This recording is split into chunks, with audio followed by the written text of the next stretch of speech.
Hello guys, welcome to our channel Pratishakha I to D. तो आज हम शुरुआत करेंगे सल्तनत काल की। सल्तनत काल जो कि 1206 से 1206 से लेकर 1526 तक इसका कार्यकाल था। सल्तनत काल में हम सबसे पहले देखेंगे गुलाम वंश। गुलाम वंश जो कि 1206 से लेकर 1290 तक था। उस गुलाम वंश में भी हम सबसे पहले देखेंगे कुतुबी वंश।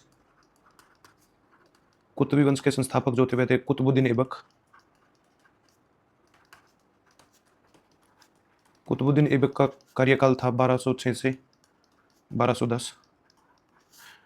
कुतुबुद्दीन ऐबक ने अपनी राजधानी को लाहौर बनाया हुआ था तथा यह लाहौर से ही भारत में लूटपाट करता था तथा वापस लाहौर लौट जाता था। कुतुबुद्दीन ऐबक की कुछ उपाधियां हैं जिनमें कि लाख बख्श। लाख बख्श उसे बोला जाता है जो लूट का सारा माल सेना में ही बांट दिया था करता था। तथा कुरान खां एक अन्य उपाधि है। हातिम द्वितीय। हातिम, आपने टीवी पे सीरियल देखा होगा हातिम, तो इसको हातिम द्वितीय भी कहा जाता था। साथ हम बात करते हैं कुतुबुद्दीन ऐबक के कुछ कार्यों की। इसने अजमेर में एक मस्जिद का निर्माण करवाया जिसका नाम था 2.5 दिन का झोपड़ा मस्जिद। तथा कुव्वत उल इस्लाम, इस मस्जिद का निर्माण भी इसने दिल्ली में करवाया। तथा कुतुब मीनार का निर्माण, कुतुब मीनार का निर्माण भी इसने दिल्ली में ही करवाया। इसने कुतुब मीनार के निर्माण की शुरुआत की थी।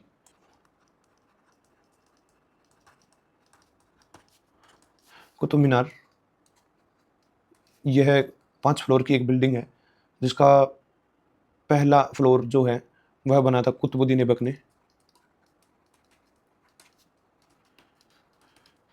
उसके पश्चात दूसरा, तीसरा तथा चौथा यह बनवाए थे इल्तुतमिश ने। लेकिन आंधी आने के कारण यह चौथा फ्लोर जो है यह गिर जाता है, तो इसके आगे चौथा तथा 5वां फ्लोर जो है वह फिरोज शाह तुगलक के द्वारा बनवाया जाता है।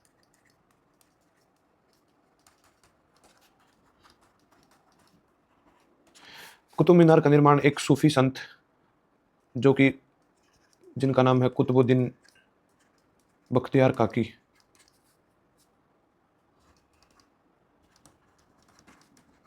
कुतुबुद्दीन बख्तियार काकी की याद में कुतुब मीनार का निर्माण करवाया गया था। तथा कुतुबुद्दीन की मृत्यु 1210 में चौगान या पोलो खेलते समय घोड़े से गिरकर इनकी मृत्यु हो गई थी। ठीक है। उसके पश्चात राजा बनते हैं, शासक जो बनते हैं वह हैं आराम शाह। आराम शाह कुतुबुद्दीन ऐबक के ही पुत्र थे। 1210 में ही इनकी मृत्यु हो जाती है। अब बात करते हैं गुलाम वंश में अगले वंश की, शमशी वंश। इसके संस्थापक, इसका समय है 1210 से 1265 तथा इसके संस्थापक हैं इल्तुतमिश। इल्तुतमिश ने मोहम्मद गोरी की कई बार जाटों से रक्षा की थी, जिससे प्रभावित होकर मोहम्मद गोरी ने कुतुबुद्दीन ऐबक को इसको आज़ाद करने के लिए बोला था। यह सब गुलाम थे। इल्तुतमिश भी मोहम्मद गोरी का तथा कुतुबुद्दीन ऐबक का गुलाम था। जो राजधानी थी इसकी इनकी लाहौर, लाहौर से अपनी राजधानी को स्थानांतरित करके दिल्ली को अपनी राजधानी बना लिया। तथा दिल्ली में ही इन्होंने तुर्कान ए चहलगानी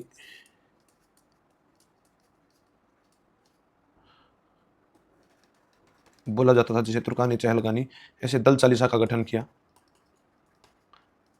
जिसके अंदर 40 व्यक्ति थे। 40 व्यक्ति, 40 सरदार तथा दिल्ली के आसपास के एरिया को इन्होंने इस तरह 40 भागों में बांट दिया तथा खुद यह दिल्ली पर राज करने लगा। तथा वो इस प्रकार से दिल्ली तथा आसपास के एक बड़े क्षेत्र में इनका राज होने लगा तथा यहाँ से यह सुरक्षित शासन कर सकता था। भारत में इस एकता व्यवस्था की शुरुआत की। यही सरदार, जैसे इस एरिया में सरदार को इक्तेदार बना दिया जाता था जो कि इस एरिया से सारा टैक्स वसूल करके राजा शासक तक पहुंचाता था। तो एकता प्रथा की शुरुआत की जो जिसके इक्तेदार नियुक्त किए जाते थे। उसके पश्चात दिल्ली में ही एक काजी की नियुक्ति की, काजी जो कि न्यायिक कार्य को देखता था। तथा इसे न्यायिक कार्य को जो देखता था इसको अमीर दाद बोला जाता था।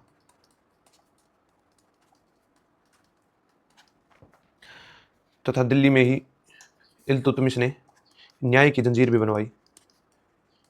राजा के महल से बाहर तक एक जंजीर होती थी जिस पर घंटियां बंधी होती थी। तो किसी को भी राज्य में कुछ मदद की जरूरत होती थी, वह इस घंटी को बजा देता था, तो राजा उसकी मदद के लिए कार्य करते थे। इसको न्याय की जंजीर बोला जाता है। इसकी शुरुआत भी इल्तुतमिश द्वारा की गई। उसके पश्चात 1215 में तराइन का तीसरा युद्ध हुआ। तराइन का पहला तथा दूसरा युद्ध आप देख चुके हैं इससे पहले क्लासेस में। यदि आपने नहीं देखा तो आप पिछली क्लास में जाके, पहली क्लास में जाके उसके बारे में आप अच्छे से पढ़ सकते हैं। देखिए, तराइन का तीसरा युद्ध जो कि करनाल में ही हुआ था। इस युद्ध में जो शासक थे ताजुद्दीन एल्दिज तथा इल्तुतमिश के मध्य यह युद्ध होता है। तथा इसी युद्ध में नासिरुद्दीन कुबाचा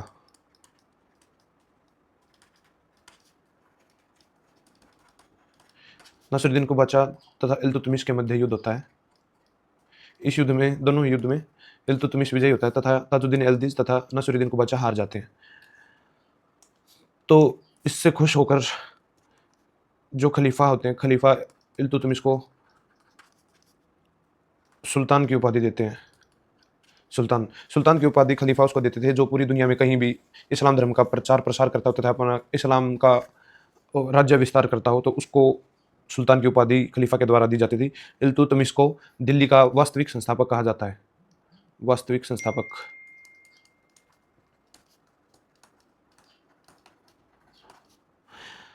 इल्तुतमिश के समय में ही चंगेज खान ने भारत में प्रवेश किया था। चंगेज खान जो कि मंगोलिया के शासक थे।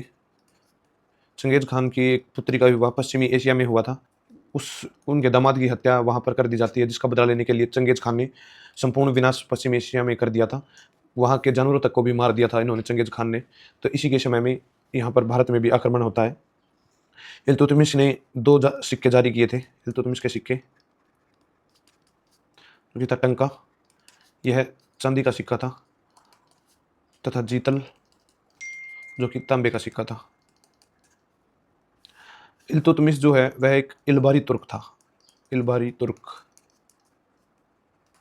इल्तुतमिश का पुत्र था रुकनुद्दीन फिरोज शाह। अब यह शासक बनता है 1236। रुकनुद्दीन फिरोज शाह के समय पर बहुत सारे विद्रोह उत्पन्न हो गए थे, जिनको दबाने के लिए फिरोज शाह अपने राज्य से बाहर जाते हैं तथा इस मौके का फायदा उठाकर रजिया सुल्तान बन जाती है। रजिया सुल्तान शासक बनती हैं। असल में इल्तुतमिश भी यही चाहता था कि उनकी पुत्री रजिया सुल्तान ही मेरे बाद शासक बने। रजिया सुल्तान की उपाधियां तथा इसका समय है 1236 से 1240। रजिया सुल्तान की जो उपाधि है वह उमदत उल निस्वा अल्तुनिया, जो कि बठिंडा का शासक था, इसके साथ युद्ध में हार जाती हैं तथा अल्तुनिया इसको कैद कर लेते हैं।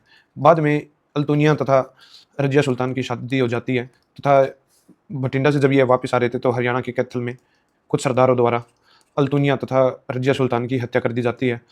वह इस बात से नाराज थे कि उन्हें एक औरत जो एक उन पर शासन कर रही थी, तो इसके दल चालीसा के जो सदस्य थे वह इस बात का विरोध करते हैं तथा वह उनकी हत्या कर देते हैं।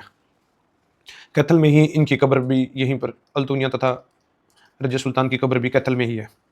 उसके पश्चात जो शासक बनते हैं वह मुइजुद्दीन बहराम शाह 1240 से 42। उसके पश्चात जो शासक बनते हैं अलाउद्दीन मसूद शाह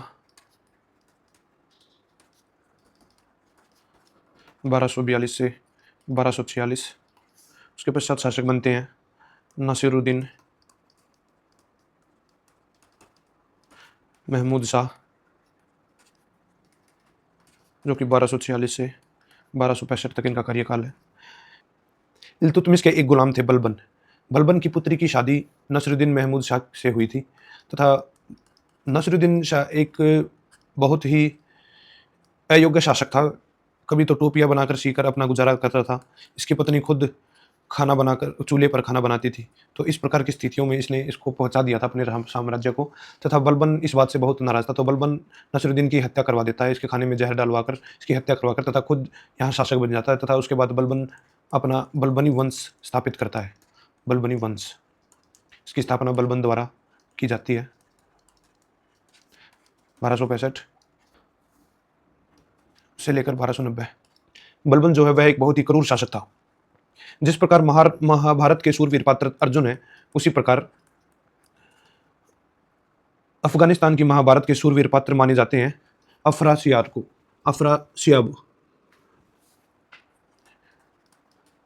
तथा बलबन कहता है कि मैं अफरासियाब का ही वंशज हूँ। तथा इनके अब 2 पुत्र होते हैं, शहजादा मोहम्मद, तथा एक पुत्र है शहजादा बुगरा खान।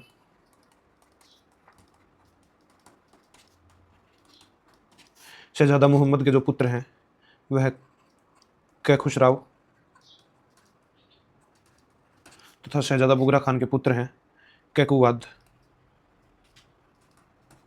तथा कैकुवाद के पुत्र हैं क्यूमर्स। कैकुवाद का जो समयकाल रहा वह था 1287 से 1290, तथा क्यूमर्स था 1290 से 1290। यह एक बच्चा ही था।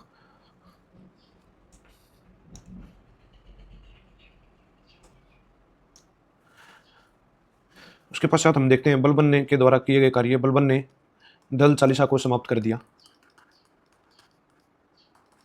दीवान ए अर्ज नामक एक नए सैन्य विभाग का गठन किया, तथा यह विभाग सेना से संबंधित था। बलबन की जो नीति थी, बलबन की नीति लौह तथा रक्त की नीति, यह कई बार एग्जाम में पूछ ली जाती है। लौह तथा रक्त की नीति इसको इसलिए बोला जाता है क्योंकि बलबन बहुत ही क्रूर व्यक्ति था। यह जो इसकी बातें नहीं मानता था, तो यह उसके चौक पर अब उस व्यक्ति का अपमान करके उसको कोड़ों से पिटवाता था, जब तक कि उसकी मृत्यु नहीं हो जाती थी। उसके बाद बलबन की कुछ उपाधियां हैं। बलबन की उपाधि है नियामत ए खुदाई, जो है खुद को ही बोलता था, यानी इसका मतलब होता है खुदा की परछाई। तथा उपाधि है जिल्ले इलाही, ये बलबन की उपाधि है। बलबन ने सजदा तथा पैबोस व्यवस्था की शुरुआत की। सजदा का अर्थ होता है अपने घुटनों पर बैठकर शासक का सम्मान करना, राजा का सम्मान करना, तथा पैबोस का अर्थ होता है राजा के पैरों को चूमना। बलबन ने नौरोज़ त्यौहार की भी शुरुआत की। नौरोज़ त्यौहार जो कि एक ईरानी त्यौहार है। नौरोज़ त्यौहार नए वर्ष पर, नव वर्ष पर बनाए जाने वाला त्यौहार है। बलबन ने एक गुप्तचर विभाग की भी स्थापना की।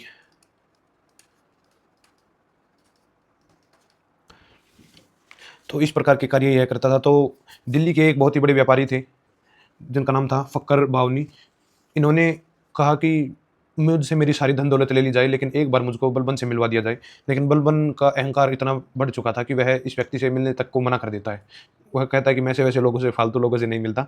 तो इस प्रकार से बलबन अपने अहंकार में तथा अपनी ताकत को बढ़ा चुका था।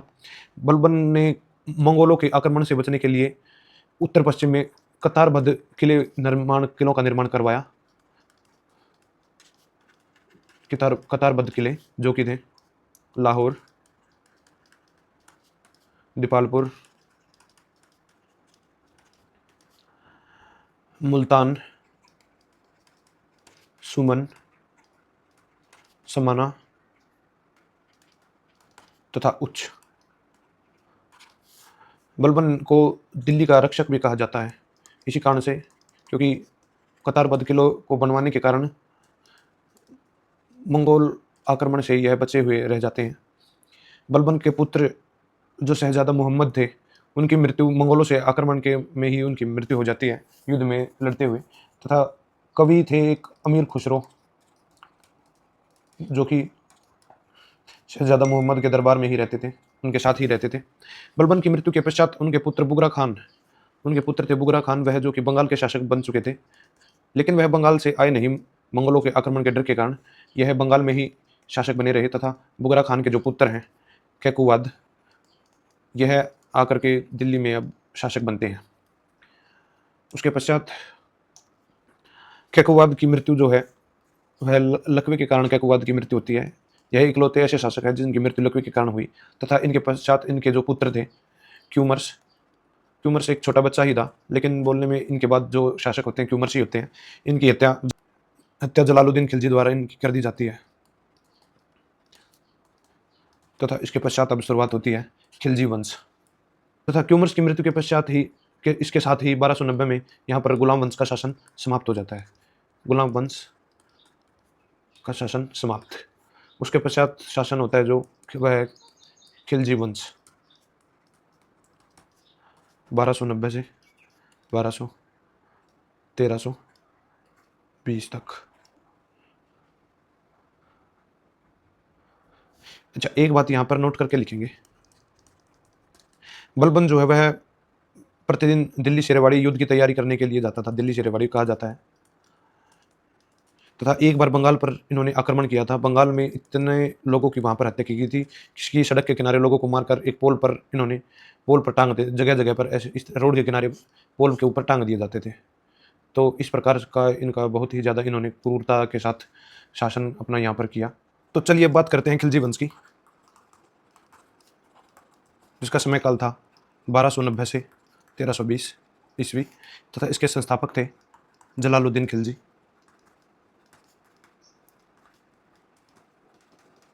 जलालुद्दीन खिलजी ने 1291 में रणथंबोर, राजस्थान में जो कि रणथंबोर के किले पर आक्रमण किया, लेकिन इसको यहाँ से भागना पड़ा था। जलालुद्दीन खिलजी मुस्लिम शासकों पर आक्रमण नहीं करता है, तथा जलालुद्दीन खिलजी के दामाद या फिर भतीजा जो है उसने 1292 में मालवा मध्य प्रदेश में जो कि वहाँ पर आक्रमण किया। उसके पश्चात 1296 में अलाउद्दीन खिलजी ने देवगिरी, जो कि महाराष्ट्र में है, देवगिरी पर आक्रमण किया। अलाउद्दीन खिलजी ने ही जलालुद्दीन खिलजी की हत्या कर दी थी, तथा 1296 में ही यह हत्या की गई थी, जलालुद्दीन खिलजी की हत्या।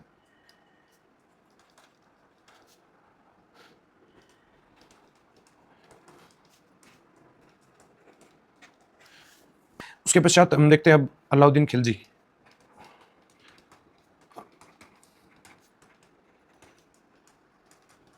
अलाउद्दीन खिलजी, इसका कार्यकाल था 1296 से 1316। उपाधि थी सिकंदर द्वितीय। इसके जो कार्य थे अलाउद्दीन खिलजी के कार्य, केंद्र में स्थायी सेना,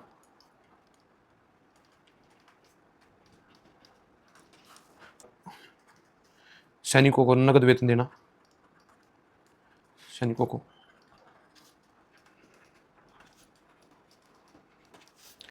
बाजार व्यवस्था स्थापित करना, यह इसके कार्य है। तथा दीवान रियासत,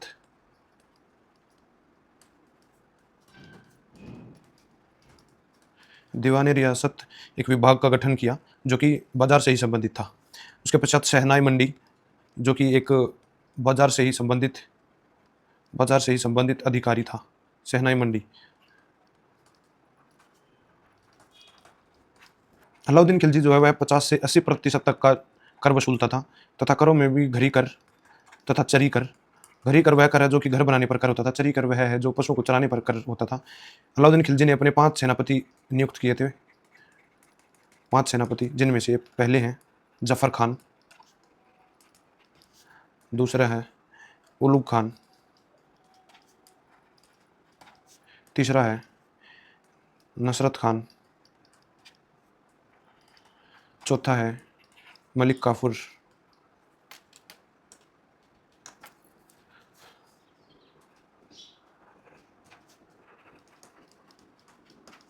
तथा पांचवा है अल्प खान। यह अलाउद्दीन खिलजी की सेना के 5 सेनापति थे। उसके पश्चात हम देखते हैं जफर खान जो थे वह मंगोलों के विरुद्ध एक सफल सेनापति थे। सर्वाधिक मंगोल आक्रमण अलाउद्दीन खिलजी के समय पर ही हुए थे, तथा मलिक काफूर दक्षिण अभियान में सफल सेनापति थे। इस प्रकार मलिक काफूर को उस समय गुजरात से 1000 दिनार में खरीदा गया था। 1000 दिनार में उस समय मलिक काफूर को गुजरात से खरीदा गया था, कारण इसको 1000 दिनारी भी कहा जाता है। अलाउद्दीन खिलजी ने दाग तथा हुलिया व्यवस्था की भी शुरुआत की थी। दाग तथा हुलिया, यह घोड़ों पर दाग लगवा दिया करता था, जिससे कि उनकी पहचान की जाए कि वह किस राज्य के, किस शासक के हैं। तथा हुलिया, यह अपने सैनिकों का हुलिया तक बनवाया करता था, ताकि सेना में कोई घुसपैठ या फिर दूसरे राज्य का कोई व्यक्ति शामिल ना हो। अलाउद्दीन खिलजी ने दिल्ली में शीरी शहर बसाया तथा शीरी का फोर्ट, शीरी का किला भी बनवाया।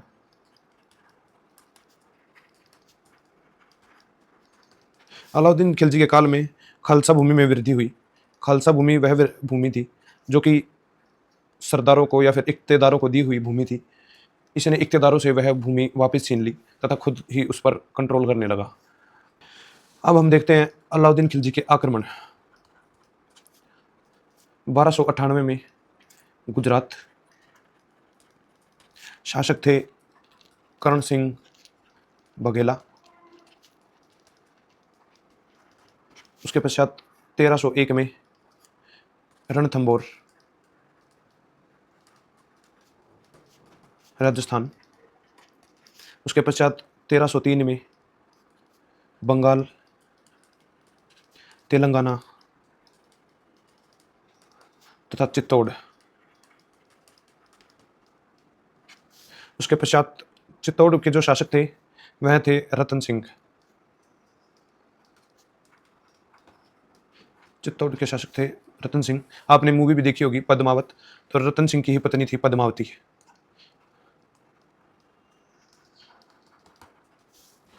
अलाउद्दीन खिलजी ने चित्तौड़ पर विजय प्राप्त की, लेकिन वह ज्यादातर सफल नहीं हो पाया। अपने पुत्र खिजर खां को इसने चित्तौड़ का शासक बना दिया था। इसी के नाम पर चित्तौड़ का नाम बदलकर इन्होंने खिजराबाद रख दिया। उसके पश्चात हम देखते हैं 1307 में अलाउद्दीन का जो अगला आक्रमण है वह है देवगिरी, महाराष्ट्र में। उसके बाद अगला आक्रमण 1309 तेलंगाना में। यहाँ के जो शासक थे, तेलंगाना के शासक थे प्रताप रुद्रदेव।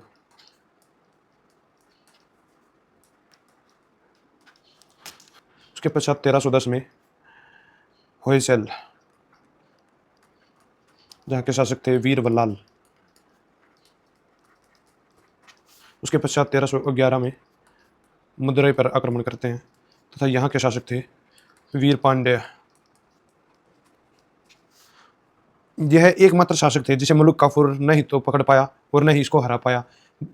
जैसे ही मलिक काफूर फिल्मों में जैसे आपने देखा होगा, कोई जैसे ही पकड़ा जाता है उससे जस्ट पहले ही वह वहां से निकल जाता है, उसी प्रकार का एक खेल यहाँ पर हुआ। तो वीर पांड्य जैसे ही किसी स्थान से निकलते थे, उसी वक्त वहां पर पीछे से मलिक काफूर पहुंचता था तथा पता चलता था कि अभी यहाँ से निकल चुके हैं। तो उसका पीछा करते करते मलिक काफूर ने रामेश्वर तक के मंदिरों को तोड़ा तथा लूटा। रामेश्वर तक उसका पीछा किया गया, लेकिन वह उसे कभी भी ना तो पकड़ पाए और ना ही हरा पाए थे। प्रताप रुद्रदेव से ही मलिक काफूर ने कोहिनूर हीरा प्राप्त किया था। इन्हीं के पास कोहिनूर हीरा था कि बाद में मलिक काफूर ने हीरे को अलाउद्दीन खिलजी को सौंप दिया था। फिर बनते हैं मुबारक शाह खिलजी।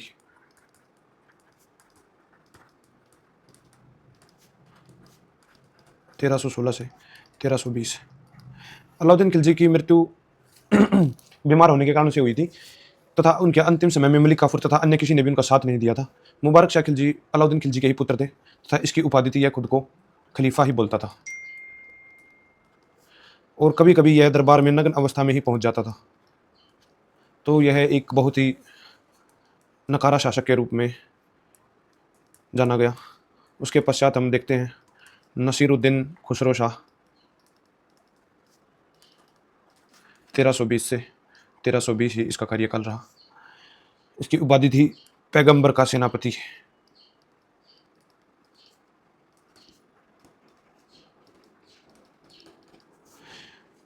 नसीरुद्दीन खुसरो शाह यह एक गुजराती हिंदू था,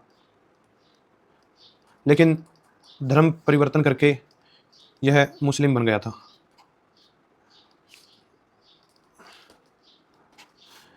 गयासुद्दीन तुगलक या फिर जिसे बोलते हैं गाजी मलिक,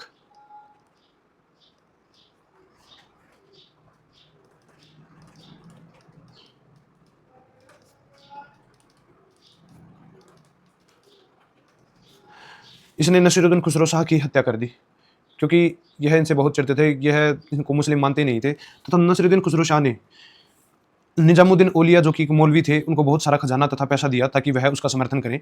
लेकिन नसीरुद्दीन की मृत्यु के पश्चात गयासुद्दीन तुगलक ने निजामुद्दीन औलिया से अपना सारा खजाना वापस लौटाने के लिए बोल दिया था।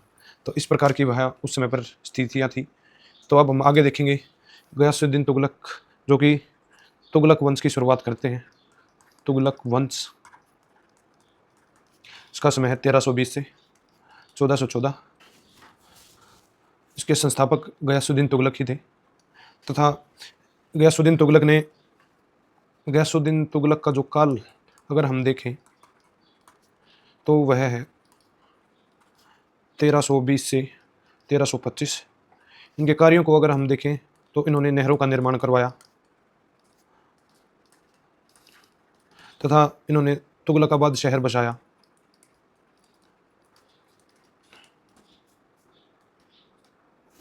उसके पश्चात शासक बनते हैं मोहम्मद बिन तुगलक।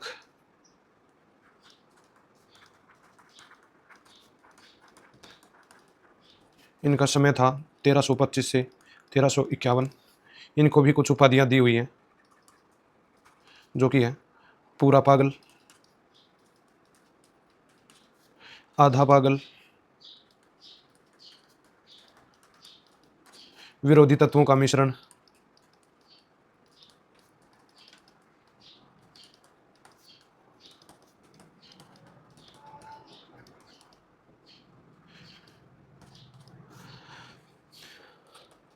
तथा धनवानों का राजकुमार। यह सारी उपाधियां इनको इसलिए दी गई है क्योंकि इसने कहा कि सोने के सिक्के का प्रचलन अब नहीं रहेगा। नई करेंसी जारी की, तांबे तथा पीतल की। लोगों ने घर पर ही जिसे बनाना शुरू कर दिया। तो इसने सभी को कहा कि आप नई करेंसी को वापस दे दो, बदले में मेरे से आप सोने के सिक्के ले लो। तो लोगों ने घर पर ही छाप छाप कर उसको तांबे तथा पीतल के सिक्के दिए तथा बदले में उससे सोने के सिक्के हासिल कर लिए। मोहम्मद बिन तुगलक के बचपन का नाम था जोना खान। यह सर्वाधिक शिक्षित सुल्तान था। दर्शन शास्त्र में रुचि रखता था। उसके पश्चात यह हिंदुओं के त्यौहार होली में भी शामिल होता था। यह होली खेलता था तथा सर्वाधिक विशाल साम्राज्य का निर्माण इसके द्वारा किया गया।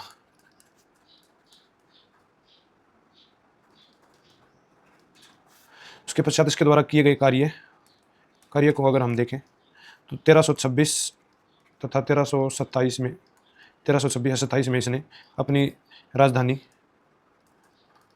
दिल्ली से दौलताबाद बना ली थी।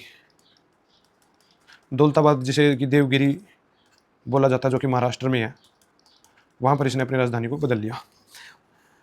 इसने गंगा यमुना के दोआब में भी वृद्धि की तथा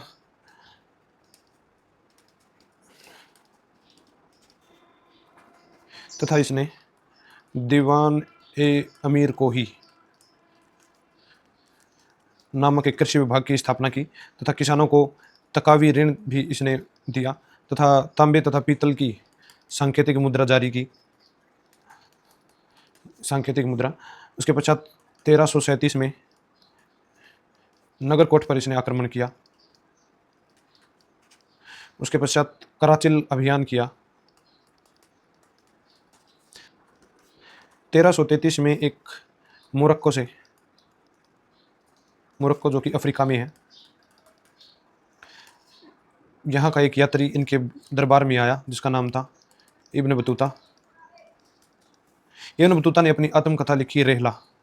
इनकी आत्मकथा है रेहला। तथा इब्न बतूता व्यापार को प्रोत्साहन करने के लिए चीन भी गया था। सिंध अभियान के दौरान सिंध के दलदल में फंसकर मोहम्मद बिन तुगलक की मृत्यु हो जाती है।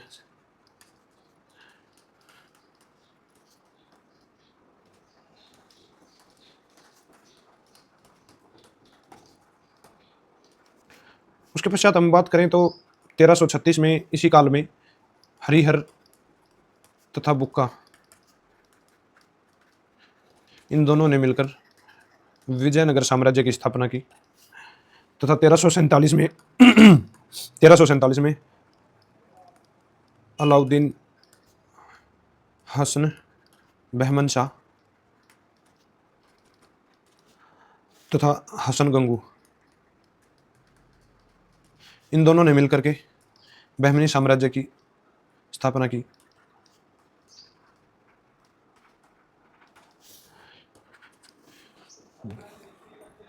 ये इसी काल की समकालीन बातें हैं जब मोहम्मद बिन तुगलक तथा तुगलक साम्राज्य का स्थापना तथा कार्यकाल चला हुआ था। मोहम्मद बिन तुगलक की मृत्यु के पश्चात शासक जो बने वह थे फिरोज शाह तुगलक।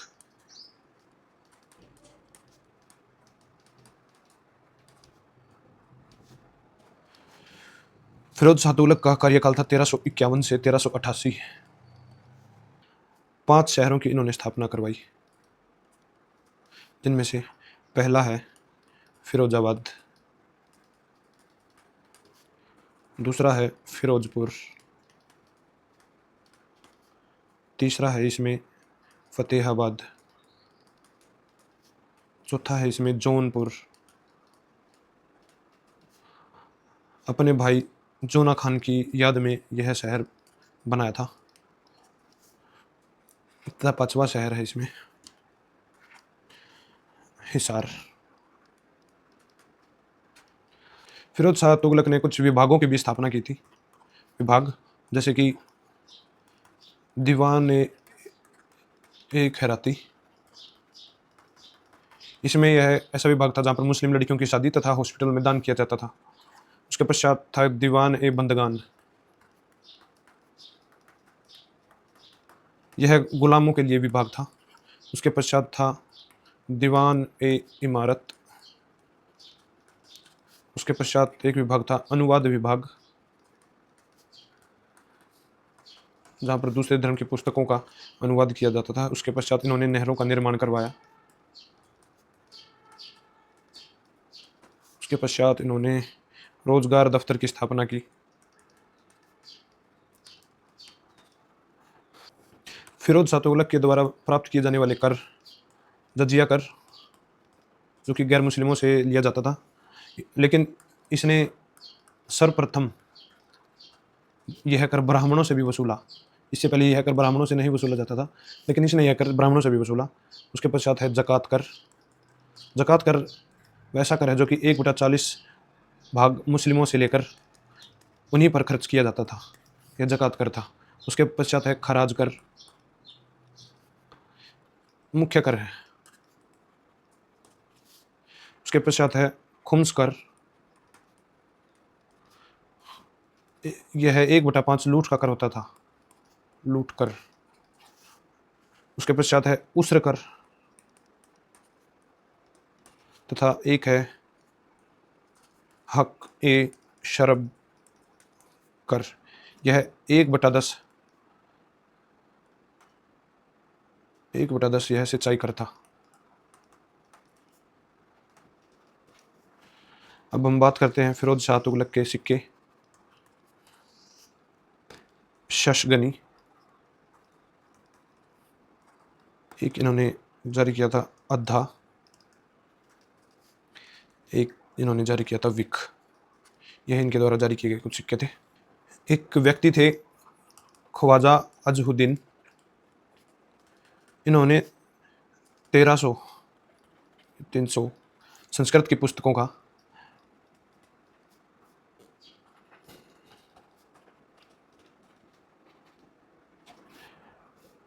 दलाइल फिरोज शाही के नाम से अनुवाद किया था। दलाइल फिरोज शाही नाम से इसका अनुवाद किया था इन संस्कृत पुस्तकों का। फिरोज शाह तुगलक ने फुतूहात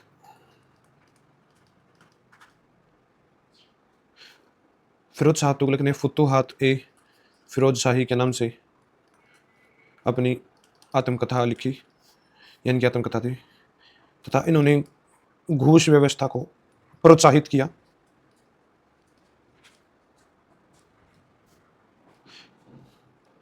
फिरोज शाह तुगलक की मृत्यु भी सिंध के दलदल में ही फंसकर हुई थी। सिंध के दलदल में फंसकर हुई थी।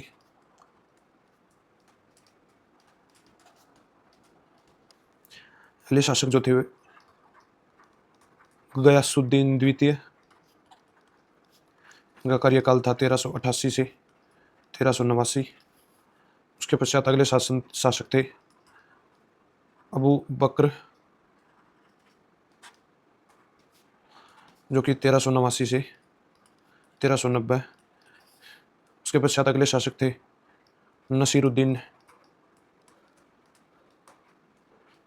मोहम्मद, जो कि 1390 से 1394 तक इनका कार्यकाल था। उसके पश्चात अगले शासक थे नासिरुद्दीन महमूद,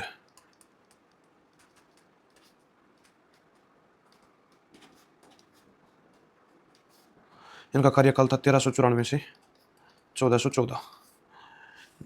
यह नासिरुद्दीन महमूद का सबसे छोटा साम्राज्य था। ये लगा लो कि दिल्ली से पालम तक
उम्मीद करता हूँ आपको ये इन्फॉर्मेशन पसंद आएगी।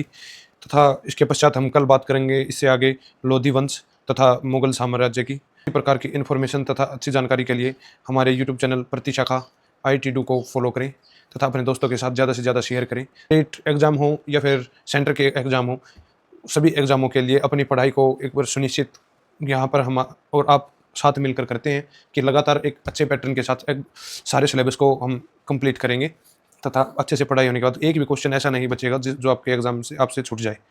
तो इसके साथ ही मिलते हैं कल, देखेंगे हम लोधी वंश तथा मुगल काल। तब तक के लिए जय हिंद, धन्यवाद, थैंक यू।